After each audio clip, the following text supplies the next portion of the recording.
Alright guys, in this video I want to talk to you about variable scope because whenever a lot of people are starting out with Python functions specifically, they have a little trouble understanding what variables you're allowed to use where.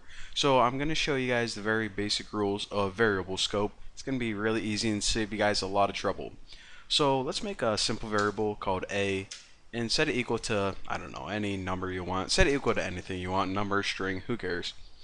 So now I want to show you guys two functions. You pretty much have to make any two functions you want. I'll just name one corn,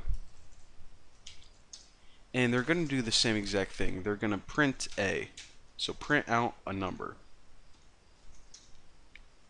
and make another function called fudge. Again, the function's name or the function names don't really matter, and this is going to print a as well. Now below them, let's call both of them.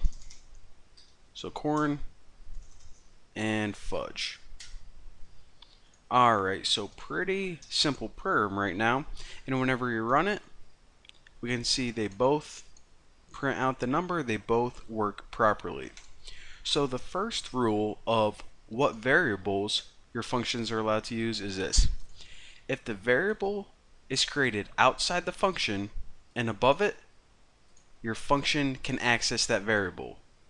So this can access a, and this can also access a. Now, why I'm even making this tutorial is because of this issue. Say that this variable was created inside corn. Let me tighten it up a bit. So now we already see that we have an error right here, and it says unresolved reference. And actually, if we try to run this, we get this little error message right here. So the other rule I want to say is whenever a variable is created inside a function, only that function that created it can access it. So again, since this a variable was created inside corn, only corn can use it. So if it was outside, any one of them could use it, but since it was created inside corn, this variable now belongs to corn, and corn is pretty selfish because it doesn't let any other functions use it. So again, that is why we get this error right here, and whenever we run it, we see it prints this number out, so corn prints it out fine, but fudge does not. So that is the really simple 2-minute explanation of variable scope, and well, hopefully you guys understand. Very basic rules. I know that this let me think if there's something else I could teach you real quick.